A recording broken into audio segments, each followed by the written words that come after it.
Today on the show, our guest is Julia Boland from the Julia Boland team at the Corcoran Group in New York City. Let me tell you more about Julia. Now, for over 2 decades, Julia has enjoyed a coveted level of success marketing and selling all types of Manhattan real estate, from co-ops, condo resales, townhomes, and new developments throughout the city. Her deep market knowledge, professional customer service, and marketing skills have garnered consistent referrals and repeat business. While known as a Northern Manhattan expert, Julia also has a long history of selling real estate from Washington Heights through to Tribeca. By the way, I might be going to the Tribeca Film Festival next year, so I may ask for Julia's help there. Sorry for the quick aside there. Let's get back to Julia. Nobody cares I'm going to the film festival. Julia is frequently quoted in the media for her expertise and sought by her clients for her team's outstanding level of service. She proudly represents her NYC colleagues, serving on the Rebney Residential Brokerage Division Board of Directors. She's also a member of the New York Residential Agent Continue. Is it Continuum, Julia? I'm sorry. Yes. Continuum. Sorry. I'm going to say that one more time. She is also a member of the New York Residential Agent Continuum, which is a prestigious invitation-only group of top agents. In fact, some of them have been on our show, and completed the Advanced Rebney New York Residential Specialist Designation course. Her passion for philanthropy is focused on giving back to her community. Julia founded and serves as the president of the Morningside Park Conservancy, a group dedicated to preserving and fostering the natural beauty of one of Manhattan's landmark parks, along with engaging the community. She also serves on the Frederick Douglass Boulevard Alliance Board of Directors, a group dedicated to strengthening the community. And since 2004, Julia has had the opportunity to call the beautiful Mount Morris Park section of Harlem home. Please, everyone, follow Julia, and I'm going to give you her YouTube, and I want you to find her. Just search for the Boland team, Boland. It'll pop right up. Hit the subscribe button. She does really cool stuff on YouTube. Also, by the way, there's a link to her YouTube in the show notes. And please also check out her website, which is the Boland Team NYC, Boland, the Boland Team NYC.com. Julia, welcome to the show. DJ, thank you for having me today.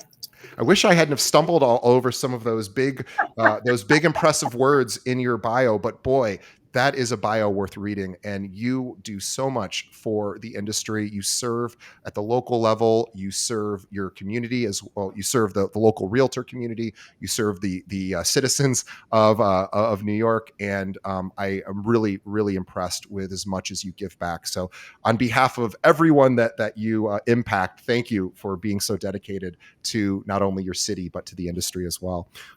Really impressive. I'm excited, though, to learn how you got into real estate, because you've been doing this about, 20 years now. So tell us the story there. Did you always want to be in real estate? Was this like a new career, or how'd you get in? I'm one of those people who actually fell into it. I was recruited. I was working in fashion for Ralph Lauren, and when I lost my job, somebody reached out to me, a friend who I'd gotten to know socially, and she said, "I think you should do real estate." I was like, I don't know. She said, "No, really, you're meant to do it." And I should have known, because when I was 7 years old, my favorite thing to do was run down, get the Sunday morning paper, and look at the floor plans that they put in the home section.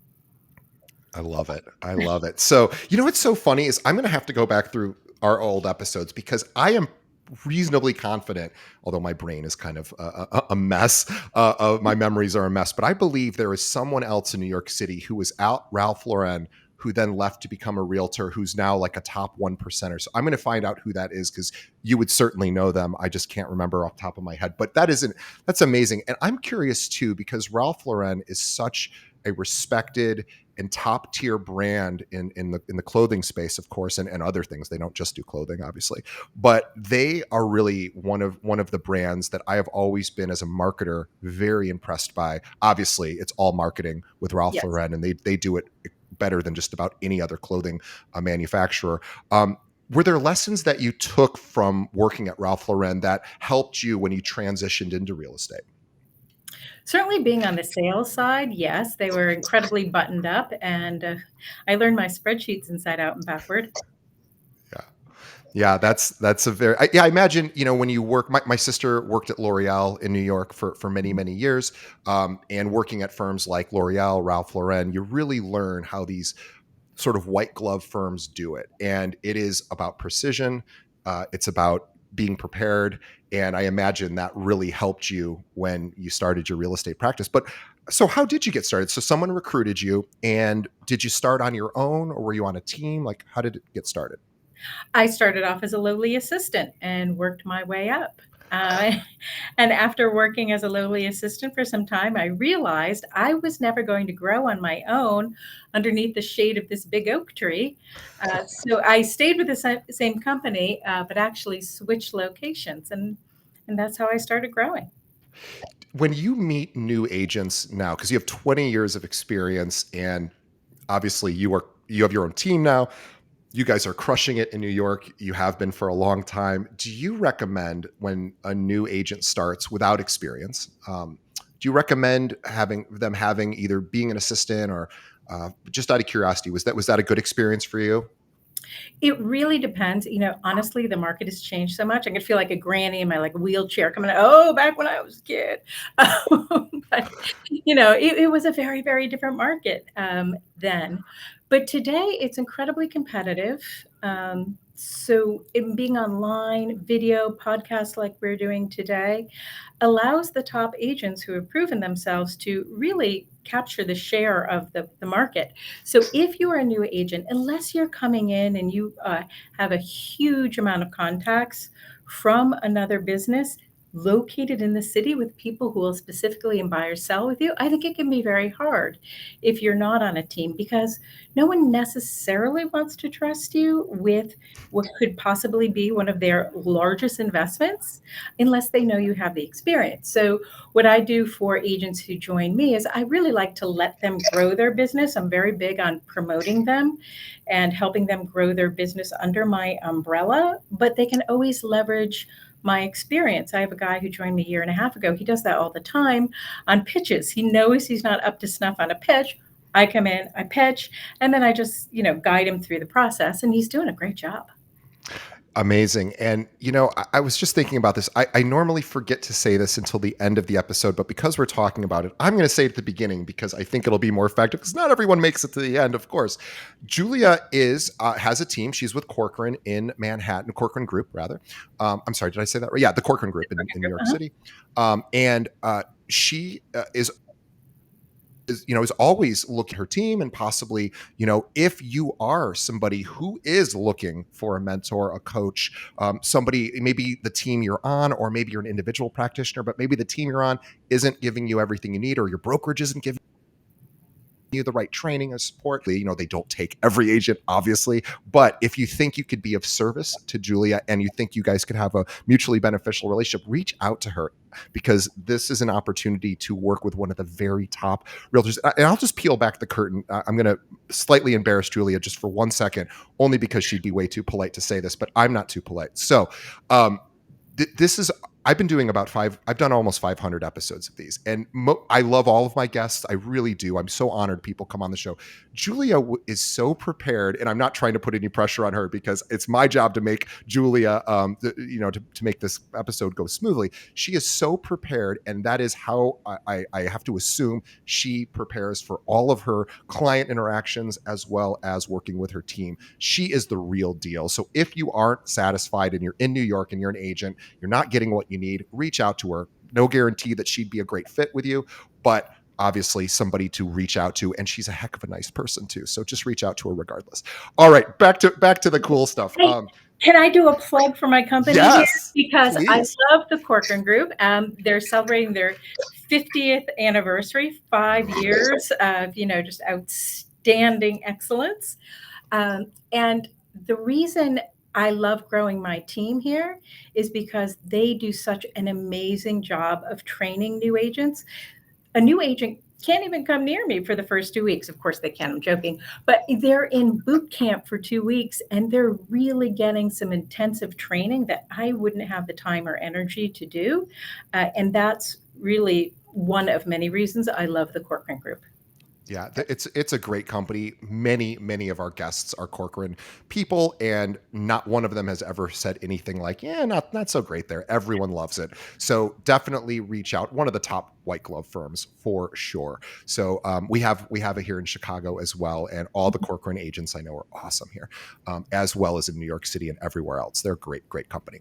So reach out to Julia if you're like, hey, maybe this is the year of recruiting, everyone. This is the year of teams. So if you don't like your team or you're not on a team, reach out to Julia. Okay. Julia, I want to talk about, because I think, with all of your pedigree and all of the ways you give back, obviously super impressive. But I am always so impressed with realtors in New York City because there's so many things working against realtors in New York City. Number one, cost, obviously. Price is, oh my goodness, obviously crazy. Co-ops and having to, if anyone listening has never dealt with a co-op, most of us probably haven't. That's its own sort of crazy that can be a wrinkle in a transaction.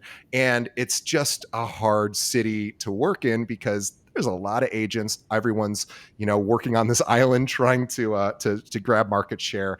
And I am really interested on, I remember when my sister bought her condo. She was in the West Village. She was lucky enough to get a one on Barrow Street, fifth Wow. floor walk up.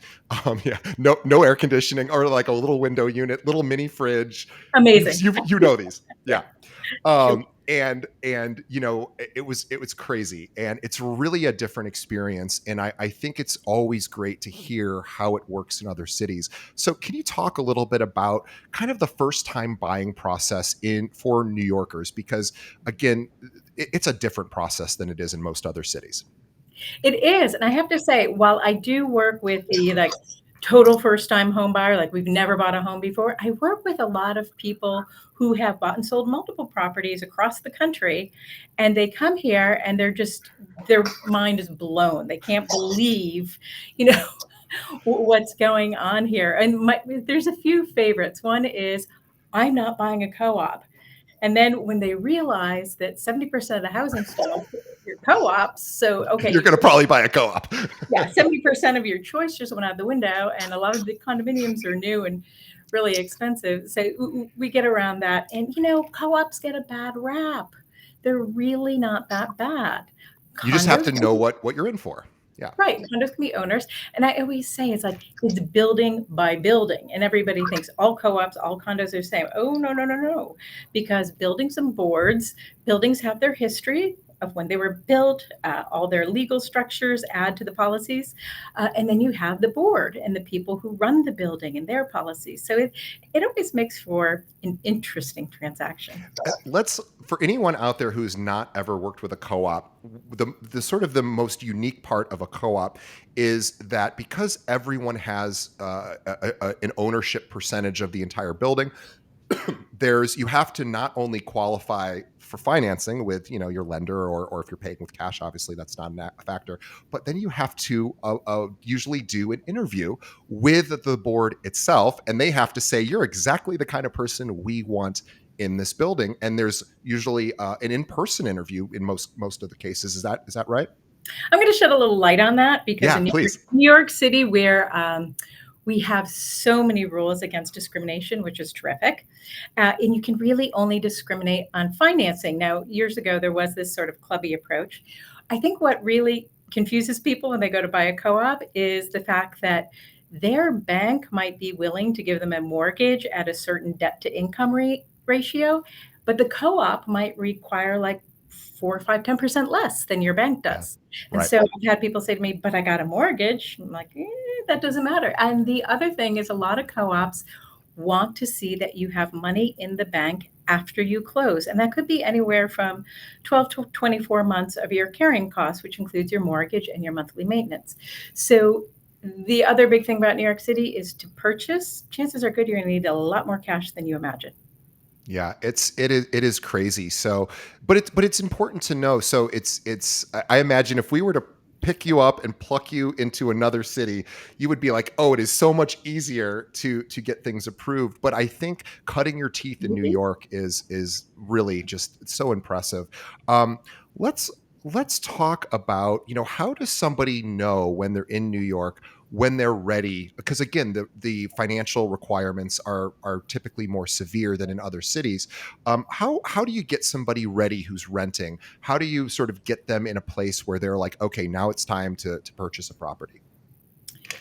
Well, sometimes I'm talking to people maybe 2 years before they're ready to buy, and that's okay because it's a big transition, and I'm always more than happy to start talking to people and help them get prepared because what you think you should do and what you actually should do sometimes are different. I'll give you an example. I had a young gentleman on the phone about 6 months ago, and he was concerned about his rental, and he thought that, he should move to save rent, and mind you, he was moving within the same building. But the amount of money that he would have saved with that move versus what he would have spent on brokerage fee, another application, movers, all that. I said, no, stay where you are. Keep working hard at your job, get a bonus, come back to me. We're going to talk again at 6 months and we're going to see where the market is. And so he and I will check in every 6 months to say, is it time? Is it not time? Here are the options. I willing to say, do this, don't do that, based on your experience. I think there's a lot of realtors out there that really try to ride the fence. Like whatever my client wants is what I'm going to do. And yes, of course, we want to serve our clients' needs, Yeah. but being able, I think as I've gotten older, what I look for in all of the service professionals, whether they're doctors or accountants or lawyers, whatever, financial advisors, whoever's in my life that I pay a fee to help me, I just go, just tell me what to do. Please tell me what to do. And I think that what you just said is really profound, and not everyone's willing to do that. Well, if you want to move, here's the process. If you want to stay, here's the process. You were like, no, here's my opinion about that. And I think that is so valuable, and it's not discussed as much. I think in the realtor world is we need to be competent enough to have an opinion. Yes, and look at a And lot I of my think my opinion is based on, let's start with what your goals are, what's your reality, and then how do we create together the best strategy for you to be successful? Because let's face it, when you're buying a property and a very expensive one in New York City, right now our median price is 1.3 million. You want to make sure that you're going at it correctly. yeah. I am curious because you have so much experience. If you were if a brand new agent just newly joined your team, or joined, and came to you and said, "Hey, what should I do first?"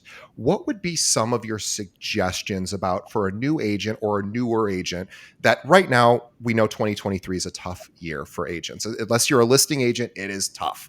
And it's even tough if you're a listing agent too. But obviously, this is a tricky year with interest rates and inventory. Tell a new agent to do to help build the foundation for having business success. So I do this, and the first thing I start with is say, okay, let's look at your database. Like everybody needs to know that you're in the business, and leverage the Boland team because we have a success track record. This is now your track record that you can market. So we start with that, so that they tell everybody. I tell them video, video, video, video, and when you're done, do more video. And the third thing is get out and do as many open houses as you can because you need to understand the product because what you think is available and what is actually available and the numbers are very different. And then, frankly, I tell a lot of people on my team focus on one geographic area. Now, that can be as big as they want, and I don't restrict anybody to a geographic area, certainly, but there's really only so much running around you can do, and it can take you over an hour to get from one end of the island to another. That's just not. And you can only know so much too, right? Yeah, There's only so much knowledge to retain. right. So where do you hang out? What neighborhood do you like? I That's I really. love all I love that. Those are really great. It's so funny. I've been doing this show for 5 or 6 years now, and it's always the fundamentals. And so what Julia just said, you might think, "Oh, I already know that." But of course you know that because it works. It's the fundamentals. I wanted to it's really great stuff. No, so let's just recap what Julia said. You got to have a database. You got to, get your CRM, or whether it's a Google sheet or some fancier CRM, get your database put together, make sure everybody on that on that list knows that you're in the business. Create a communication strategy so they're repeating or they're regularly getting messages from you in some capacity that you are in the business and are looking for business, items of value, things like that. And then, of course, specialize. Find an area that turns you on, that you like, that maybe it's where you live or maybe it's another area, and really just learn that market, and be so valuable to people who want to move there that they're going to have to hire you because you know more. I wanted to switch gears just for a moment because I being of service, volunteering is very important to me. You dwarf me even in all of the ways in which you give back. And people tell me I do too much. You definitely do too much, but in a good way, of course. I don't mean you do exactly what you want and you're a superstar and everyone loves you. But I'm curious on, you obviously have a passion for giving back. And I'm curious on why you give back as much as you do and how that has helped not so much get clients, because that's not why you do it, but how that's helped you in your business. You know, there's a saying that just rings so true with me, which is givers get. A lot of times in this business, you can feel like you've knocked your head against a wall and you're not getting anywhere. I'm not getting leads. I'm not getting the clients I need. I'm not getting the deals I need. And I have always found that when I pivot from there to like, okay, who needs me to help them today? Who can I help? Suddenly, I get distracted by giving back. And what do you know? In comes another deal. It is interesting how that works, right? And it's like, the way that I think about it is, you know, if you just look at it from a purely selfish perspective, because sometimes people will say to me, wow, you do a lot for others. I'm like, I'm actually kind of doing it for myself because it helps others, which I'm grateful for, but I just want to feel proud of myself. So there's this sort of many benefits to being of service. And by the way, most people want to be of service, but most people are busy. They don't have as much going on, or they have so much going on that they don't necessarily have time. So when they see people that are volunteering, it's always an inspiration. I'm curious though, because you volunteer a lot within the real estate industry. How has that impacted your skill set or your ability to be of service to your clients? I imagine it's only helped you. Yeah, New York City is big and it's complicated. So, anytime you can expand your knowledge about how the industry works, it's very helpful. And I have learned so much since being on the board of the Real Estate Board of New York, which is only since this January. And it has really opened my eyes to some great opportunities. I'll give you an example. There's a new website that the Real Estate Board of New York has put together in conjunction with all of the firms here that's called CitySnap. Many people who are listening across the country might know it as HomeSnap.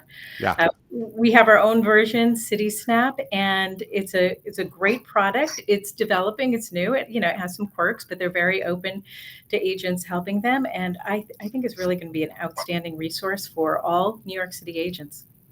Yeah, it's really exciting. New York is also doesn't have an MLS, really a specific MLS. Oh, do we think that'll ever change? By the way, you are probably in the know. No, that's why we have CitySnap. That's what I figured you would say. But yeah, City Snap is very cool. I've looked at it. It's New York is special. They have to have their own special thing. Of course they should. It's our crown jewel of the country is New York. So, but City Snap is very very cool. But again, New York is this unique place where real estate is very in high demand, expensive, challenging, and a lot of restrictions and just different ways in which problems can happen. I am curious, how do you handle wrinkles when they come up in a transaction? So it's been my understanding from all these interviews I've done that just about every single transaction, something goes wrong at some point in the transaction. So I'm curious, how do you handle that and how do you sort of navigate that with your client? One of the best things that we have after over 2 decades of being in the industry is all these resources. So when something goes wrong, typically we know who to call, or we have already given out referrals to our clients for, this is the mortgage person I think you should talk to. This is, and we give them a number, but we're only using ones that are vetted that we know don't cause problems because we learned the hard way. A lot of times in a transaction, when something goes wrong, and it can get hot and heated. I'm thinking of a deal I had a few months ago. You yourself, as the agent, have to like pull yourself in, calm yourself way down, and just say to yourself, I might lose this deal. I might not make the money, and I'm going to let go of that for now because my focus is only to do what's best for my client. And how do I help them through this really turbulent emotional time? Do they need me to give them emotional help? Do they need me to structure the deal different? Like, what do they need from me to help them achieve their goals? And when you take yourself out of it and you take drama out of it, then you can get to the closing table. You just said something very profound, and I want to circle back to it. And you asked a really powerful question. You said when a wrinkle happens, some sort of bump in the road in a transaction, and you said, what do my clients need right now to get through this? That is a very, and that could be like you said, it could be an emotional support. It could be an actual action that you have to take to make the deal happen. But this idea of what do my clients need is really, I think, the question that top producers ask more than anyone else. It's not just how do I get the deal closed, not just how do I make this happen and resolve itself. I want to make sure my clients are getting their needs met, which is really, really the most important piece, I think, because I know even as a buyer myself, I mean, I'm a realtor, but I don't practice. But even when I bought a property recently, I even needed to be talked off the ledge at one Oh, point by yeah. someone else. Oh, yeah, definitely. And sometimes people just need time, and sometimes they need time and an actual deal solution. And so you have to figure that out. I'm curious when you have buyers right now. It's obviously, well, New York is its own unique sort of thing, but here in Chicago, at least, it is definitely a seller's market. I'm assuming in New York as well. No, no. Um, Depends. not It depends on your price point. right, of course.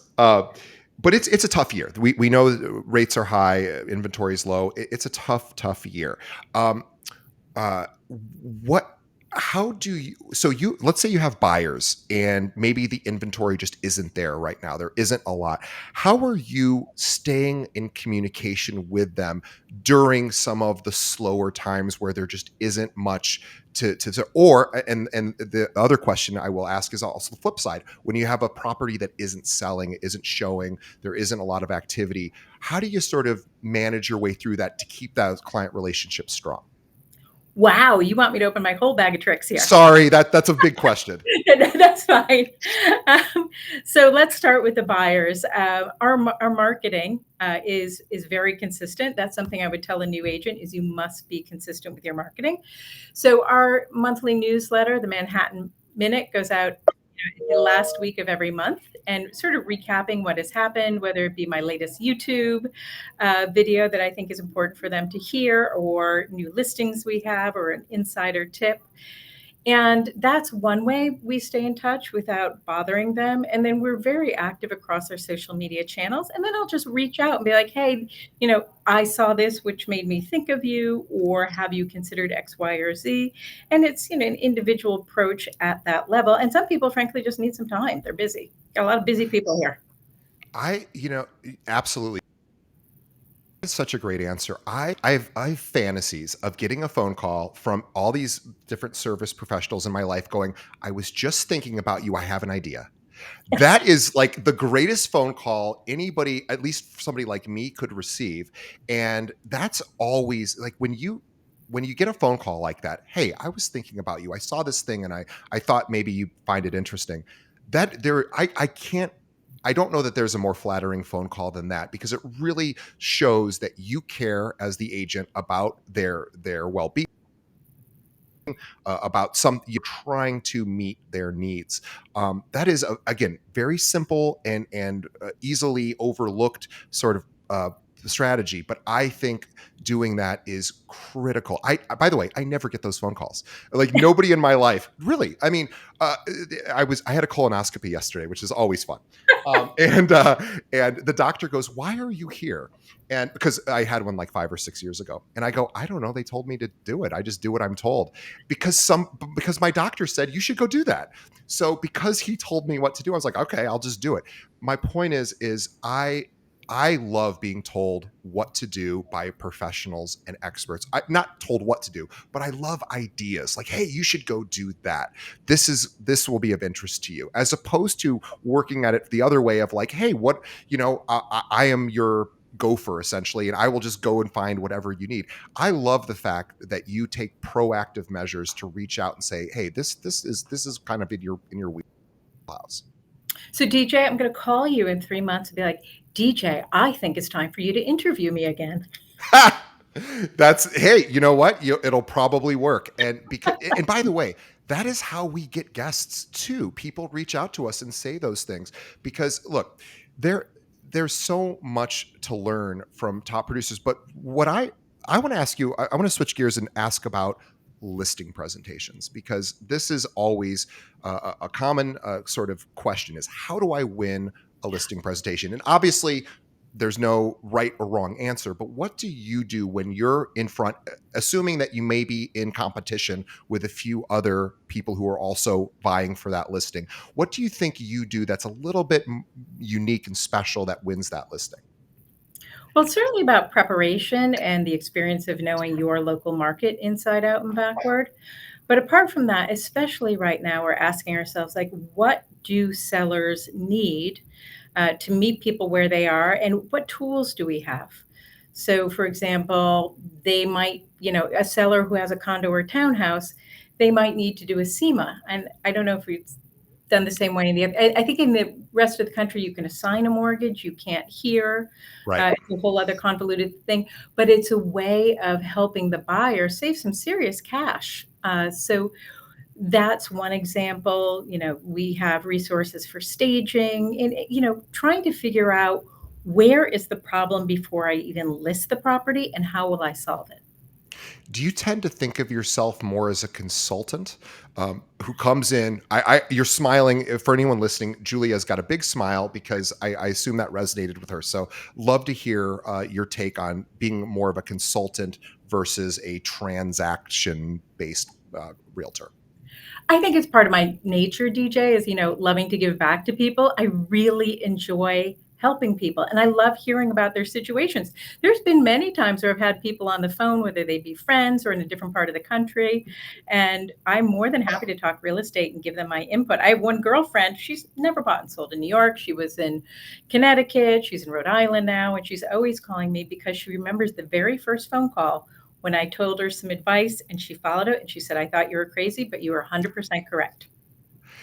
It is important to have advice for people. I think that's sometimes realtors tend to, like I was saying earlier, tend to not want to place their flag in the ground and say, "I think you should do X or not do X, Y, or Z." And I think that is so important to have an opinion, to have the facts behind your opinion about why you have that opinion, and Mhm. be able to communicate that. And that's really what everyone looks we want when we hire a realtor, as we want somebody who says, this is really the right call. This is the best option for you.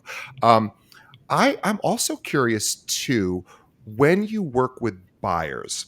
So what happens when you're working with buyers and the inventory just isn't there? You can't quite find the property. It's frustrating, or you're getting outbid. What are your any sort of strategies for getting bids noticed or looked at? Obviously, we're a lot of multiple bid situation right now for buyers. So, any suggestions you have about getting your offer accepted or noticed that after 20 years, you do differently today than you did back then? Sure. Well, first of all, just bear in mind that New York City is not short on inventory like the rest of the country. In fact, we have a 2-year high as of last quarter. I think we're up to like 7,338 units on the market. Uh, Amazing. yeah, I know. Under $2 million, we were talking earlier that different segments of the price points in the market will vary. Under $2 million is actually a little bit short. And when I say a little bit short, they had 6% fewer options than they did, the quarter before. So I think once you're working with a buyer and you get a real feel for what they like, sometimes people say, I love this building. You can do things like write a letter to the building, ask the doorman. There's all sorts of things. Certainly, when it comes to a bidding war, I'm always trying to talk to the listing broker and really get a deep understanding of what it is the seller needs. Sometimes there's an emotional component. Oh, they've loved this home, so they want to know somebody else is going to love it. Sometimes it's just like, show me the money. Um, you know, or I've done this a few times, not in this market, but in a hot market. I will put in an offer and say, to the listing broker, yeah, 24 hours, take it or leave it. Uh, Love it. and I didn't have the guts to do that maybe even 5 years ago, but now I will, because what's the worst thing that happens? You put in another offer, you claw it back, whatever. I like that though, because there is a psychological component to that creates urgency, and also like I have a serious offer. I'm going to put expiration on this. So because we need to move, we need to make something happen. So I love all of those tips. That was Mhm. really, really exceptional. Um, Curious about staying in touch in between transactions. So you talked about, hey, I send out a monthly newsletter. If I see something that maybe reminds me of a client or something that I know they're interested in, I may reach out. But what are you doing to make sure your clients don't forget you? Obviously, nobody can forget you, but let's assume that people's lives are busy and they might not be thinking real estate all the time. So, what are some ways in which your team and your group make sure that these people don't start going, maybe I should check out another team? Well, one of the things we do is we have a CRM, and we have your anniversary date in there, so we'll reach out to you. But recently, when I say recently, I mean the past year, I created the Harlem Condo Market Report. I live in Harlem. I know it very, very well. I know the history of many of these condos, as they've only been built over the past 20 years. And so I will send out a quarterly market report that is specific to that neighborhood. I have an agent on my team. He specializes in Washington Heights and Inwood. He does the same thing for that neighborhood. So we are giving them more granular information than they'll get in any company report. And it's just sort of firsthand knowledge about what we're seeing in the market today. And I think that's invaluable to sellers because it gives them, a real understanding. Anybody can go online and get an estimate, but they're not bad, but they're not necessarily accurate because they're not reflecting what's going on today in the buyer's mentality. I think that's really smart. I think a lot about Zillow, because of course Zillow is the predominant website that people use to search for properties in this country, and realtors have a love-hate relationship with Zillow, but the Zestimate is here to TJ, stay. no love here. No love. Yeah. So, totally understand, and I totally get that, and people, that's where people go. So I think that's a huge opportunity for realtors to say, hey, this is an algorithm that spit this out. I want to give you a more precise estimate on what I think your home, based on my 20 years of working this area. Because the way I would think about it is that's where people are going to look. So you need to know what's there, and then you come in and say they're not that accurate. I can give you a better estimate. Curious I, on your take on that. I think the spin is a little different, and not spin from selling it, but the Sure. reality. And yes, the algorithms are quite good. I am remembering that last summer there was a lot of agents who were doing the why this estimate is no good. I just sort of feel like you need more. So that might be a Yeah. baseline, but then let's really delve into the story of the neighborhood. What's going on in the neighborhood? What opportunities are coming up? Are they developing the waterfront? Is there a new building plan? Or have people left for a certain reason? Are they building a new transfer station? There's going to be garbage in the neighborhood. So, like, these are real life examples of Yes. things that, a Zestimate cannot take into account. One trillion% agree. So this is so critical because yes, any AI is going to be able to pump out a lot of this data. It does it already now. So you're right. People can get their Zestimate by going to Zillow or get an email to them or ask. They don't necessarily know the direction of where that neighborhood or city or community is. Where you come in and you're like, I know this neighborhood, I know what's coming, I know the history. So how important is it to study and master your chosen area? Is that something that you try to do that every single day you're studying the market? Yes, I am pretty much in the market every day. I try to take Saturdays off. But yes, we are following it with the news. And again, if you love what you do, if you're passionate about your neighborhood, if you care about your neighbors and your community, it's sort of easy to stay in touch with what's going on. And you're saying earlier, like, I'm giving back so much. Well, through one of my volunteer opportunities, I just got some amazing information about one of the neighborhoods that I would not have been privy to otherwise. And so that was very helpful. I want to share another story, if you don't mind. Please. I can go off Of target. course. So we were talking about giving back earlier. This was about 4, maybe 5 years ago. I was selling a townhouse in my neighborhood. A new ice cream store had opened up. And I knew it was a mom and pop shop because I knew them.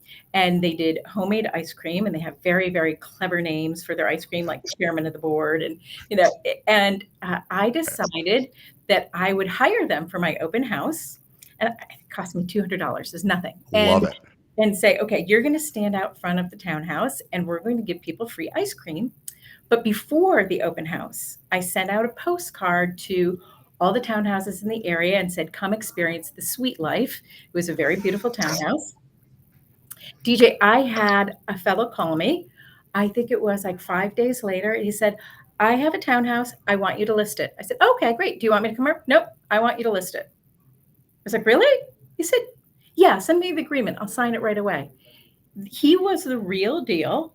And when I finally met him in person and saw that, I said, like, why didn't you even want to meet me? He said, I didn't need to. Everybody else has had their hand out and you were giving. And so I knew I wanted to work with you.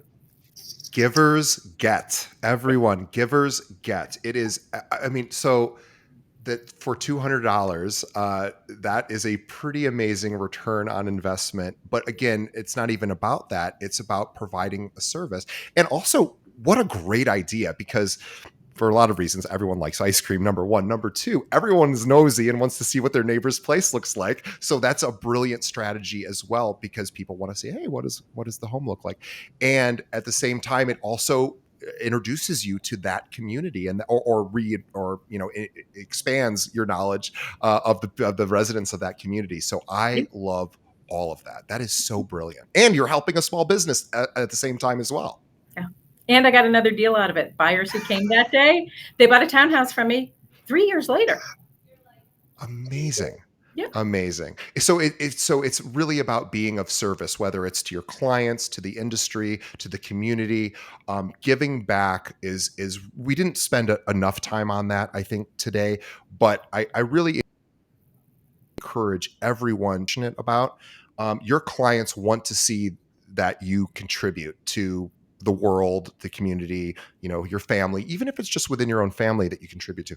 Wherever you are passionate, make sure that people can see that you are a giver, because that it's just been the top agents I have interviewed on this show are mostly all good giver backers. And that is I think a great way to also just immerse yourself, give back to the industry, because by giving back to the industry, serving on local committees, state committees, national committees, you can absolutely learn more about this industry that way. Curious about where you think the market is kind of headed, and I know nobody has a crystal ball, but what is your outlook for like the rest of the year in New York? How is the housing market there? Again, it's a very split. So the second quarter report just came out, and the luxury market is very strong. We define luxury as $5 million and above. That's been a strong market. Interestingly, though, above $20 million, which is typically a long billionaire row, has slowed down somewhat, but it's under $2 million that's getting a hit. And that Mm, is because that particular buyer is typically getting a mortgage. Now, in New York City, we have a lot of cash deals. I think last quarter is well over 50%. It might have been wow. hovering around 60, 62%. I'm not remembering the precise number. But the ones who do get a mortgage are in the lower end of the range. Now, if you had a mortgage at 3.5% and now it's up to 6.5%, that's like $1,500 a month more. That's a huge jump for the same property. So not only are people staying in their properties, they're not necessarily buying it. But DJ, we also have really high rental prices. And our rental prices went skyrocketing after COVID. Yeah. In some neighborhoods they were up 46, 52%, which Wow. caused a lot of people to move last summer or buy. This year they're up another 7%. Amazing. So Wow. if somebody has the wherewithal, I've seen a lot of families help young buyers get into the market. They're trying to fix their housing costs by not being in the rental trap. So it'll be interesting to see what happens. I know I didn't answer your question, and No, frankly, no, you did. You did. And I think it's also, I saw a statistic. Well, this is many years ago, so I more, and I can't remember the exact number, but I'll generalize it. There is something to the effect of about 30% of first-time home buyers receive their down payment from their family, something to that effect, or they receive assistance from their family, and that's something that's really important for realtors to realize that in a lot of cases, they get help from families for things like down payments. So I think it's a great time right now to really start running the numbers and saying, hey, are you looking to buy in the next year or two? Let's help you chart a path for that if that's a goal of yours, and let's help figure that out, because that's really who's up for grabs right now. I think more than anything is first time home buyers. These are the people that don't have an allegiance yet to an agent. Probably will go with whoever reaches out to them and provides value first. So I think this is curious. Do you work with renters and help them transition to buying? 100%. And we have a very robust program of educating people that are first time home buyers. Last year, we actually had a couple who said, we were going to buy a beach house. Prices have gone up. We can't find what we like for the money. Their son was getting engaged, living in Manhattan, renting. They said, we're just going to do a simple wealth transfer. We're going to help him buy it, gift the money to him, and then he will just enjoy the property, pay the mortgage and the monthly fees, and build equity. Yeah, it's important to really dig into the stories of people and understand their situation. I have one final question, because you work with developers, and Mhm. every realtor wants to work with developers for obvious reasons. Now, there is no do this, do this, do this, and then you'll be selected to represent the next high end development. But if somebody was interested in starting to go down the path of being wanting to be selected for working with developers, do you have any suggestions about what that path looks like? Well, you do have to understand that at Corcoran, we also have our sister company, Corcoran Sunshine. They are the leading experts in new development marketing. So if you said your passion is new development, then I would say you need to go start out as an admin there and work your way up. We do have agents who do smaller buildings. Since coming to Corcoran, I've done smaller buildings. There are pluses and minuses to it. And I would say if you want to do that, develop relationships. There's a guy in my office who's developed a nice relationship with a developer because he started doing TikToks with him and said, I like your building. And he starts That's charging him funny. on TikTok. Yeah. And so he does, you can actually look, his name is Jordan Silver, and he's got a lot of TikTok videos with this guy, Eric Brody, talking about new development. And I think if Eric were, going to hire somebody, it would now be Jordan at this point. Yeah, it's really interesting. It's a process, and it typically takes years and years to really learn what developers' needs are, how to speak and communicate with developers. It's different. It's a different skill set than working with home buyers and sellers. But certainly something that people can aspire to. So I love that they connected on TikTok. What a great idea! So I'll plug the development I'm working on right now, and I want to make it Please. very, very clear. Like, I'm working with Cork and Sunshine. I am not on site. I'm only there one day a week. I'm like the outside. What do they call me? The independent consultant. It is a gorgeous Robert A. M. Stern designed building in the heart of Columbia University called Claremont Hall. I have been associated with this building in various ways, shapes, and forms for the past 7 years. It is spectacular and I love it. At this point in my career, it wouldn't be appropriate for me to be there full time, but I'm really honored and excited to be there just one day a week. Well, we are so happy that you took time out to be on our show. I want everybody to do two things. I want you to visit, first of all, I want you to see what a good realtor team website looks like. Go visit the BolandTeamNYC.com, BOLAND. There'll be a link, sorry, BOLAND, thebolandteamnyc.com. I'll have a link to that in the show notes, as well as a link to their YouTube channel, which is the Boland Team. Just do a search for it. You'll find it. Hit the subscribe button. Boland Team is doing some really, really cool stuff on video, a lot of shorts, which, by the way, can also be on TikTok as well. So there's a lot of cool stuff they're doing with video. And I really want you guys to see, because if you're not doing video, our attention spans have gotten so low these days that we are only watching. We're not reading anymore, or at least most of us are watching and not reading. So you need to really start doing video. So we have a video series here. Kim Ritberg comes on our show once a month to talk about how to do video. So encourage you guys to listen to those episodes. But we want to thank Julia for being on our show today. She is amazing. She's a total pro. If you are a realtor who has clients that are maybe moving in and out of New York City, but you don't practice there, reach out to the Boland team. They are amazing. They will take great care of your client, and it could be a great reciprocal referral relationship. So reach out to Julia if you have clients moving to and from New York. And if you are an agent in the New York City area and you want to explore other options, reach out to Julia and her team and see if you would be a good fit. Julia, if somebody wants to work with you, whether they're a buyer, a seller, an agent, maybe wants to join your team, what's the best way that they should reach out to you? They can email me at julia.boland@corcoran.com or reach out to me and send a text at 917-690-4861.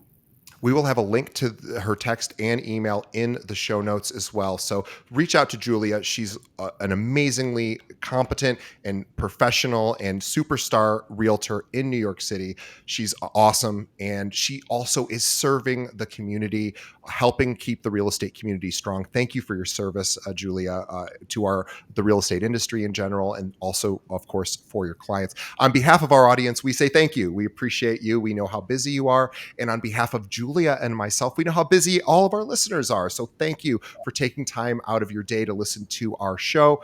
And please tell a friend. Just think of one other realtor that could use this, the information that Julia provided today. She had a lot of great tips. So please send them a link, just one person, find somebody, send them a link to our website, keepingitrealpod.com, or have them pull up any podcast app, search for Keeping It Real, hit that subscribe and like button.